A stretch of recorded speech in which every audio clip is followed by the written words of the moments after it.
আসসালামু আলাইকুম। সবাই কেমন আছেন? আলহামদুলিল্লাহ আমরা ভালো আছি। আজকে শুক্রবার। শুক্রবারের সকালের রুটিনটা আজকে আপনাদের মাঝখানে তুলে ধরার চেষ্টা করব। সবাইকে জুম্মা মোবারক। আমার ঘুম থেকে ওঠার পর প্রথম কাজ হলো বারান্দায় চলে আসা।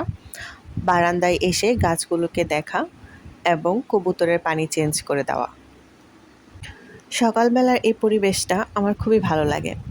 তো আমি কিছুক্ষণ এসে এখানে দাঁড়িয়ে থাকি এবং এই পরিবেশটা উপভোগ করার চেষ্টা করি। শুক্রবার মানেই ছুটির দিন, কিন্তু আমাদের মতো গৃহিণীদের আসলে কি শুক্রবার মানে ছুটির দিন?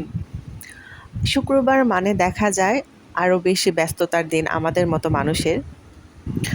আগে যেভাবে পড়াশোনা করতাম সেই রুটিনে আমার শুক্রবারে পড়ার ডেট ছিল না। নয় রিভিশন দিতাম, নয় একদমই পড়াশোনা করতাম না। কিন্তু এখন আমি রিভিশন দেই প্লাস নতুন কিছু টপিক পড়ার চেষ্টা করি। আর এখন যেহেতু পরীক্ষা দিচ্ছি তো শুক্রবার ডেটটা দেখা যায় পড়া একটু রাখতেই হয়। বাগান এবং কবুতরের কাজ শেষ করে আমি পাকের ঘরে চলে আসি। তো পাকের ঘরে এসে আমার চা বানাতে হয়, কারণ চা এবং হালকা কিছু না খেয়ে আমি পড়তে বসতে পারি না। অনেকেই আছে যে খালি পেটে পড়তে পারে, কিন্তু আসলে আমি খালি পেটে একদমই পড়তে পারি না।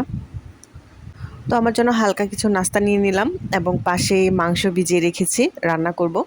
শুক্রবারের দিনটা যেহেতু একটু ব্যস্তময়, তো আগে থেকে সব কাজ রেডি করে রাখতে হয় এবং পাশে চা বসিয়ে দিয়েছি।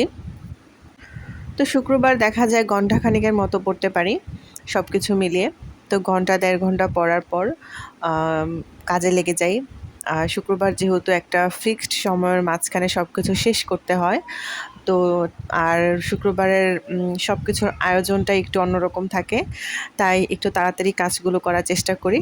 আর পড়ার সময়টা আসলে ১ ঘন্টার বেশি কি ১.৫ ঘন্টা, সর্বোচ্চ ১.৫ ঘন্টা দেওয়া যায়। এর বেশি দিলে দেখা যায় যে সংসারের কাজে আমি হিমশিম খেয়ে যাই। গত ২টা ভিডিওতে আমি আমার হতাশার কথা আপনাদের মাঝখানে শেয়ার করেছিলাম। তো আপনারা অনেকে আমাকে সাপোর্ট করেছেন। আপনাদের সবাইকে অসংখ্য ধন্যবাদ। আগামী পরীক্ষার টপিক হলো জাতিসংঘ এবং অর্থনৈতিক এবং আঞ্চলিক সংগঠন, এগুলো বিষয়ের উপর। তো আজকে চিন্তা করলাম শুধু জাতিসংঘটা একটু পড়ি। তো ডাইজেস্ট থেকে পড়ার চেষ্টা করছি, যেহেতু এটা হলো সমাজ কর্ম এবং স্বাস্থ্য সহকারী প্লাস নিবন্ধন, এই ৩টার জন্য। তো এগুলো এত ডিটেলসে না পড়লেও চলবে, ডাইজেস্ট থেকে পড়লে আমার মনে হয় হয়ে যাবে। তো ওইখান থেকে পড়ার চেষ্টা করছি। তো সকালের পড়াটা ওইখানেই শেষ হয়েছিল।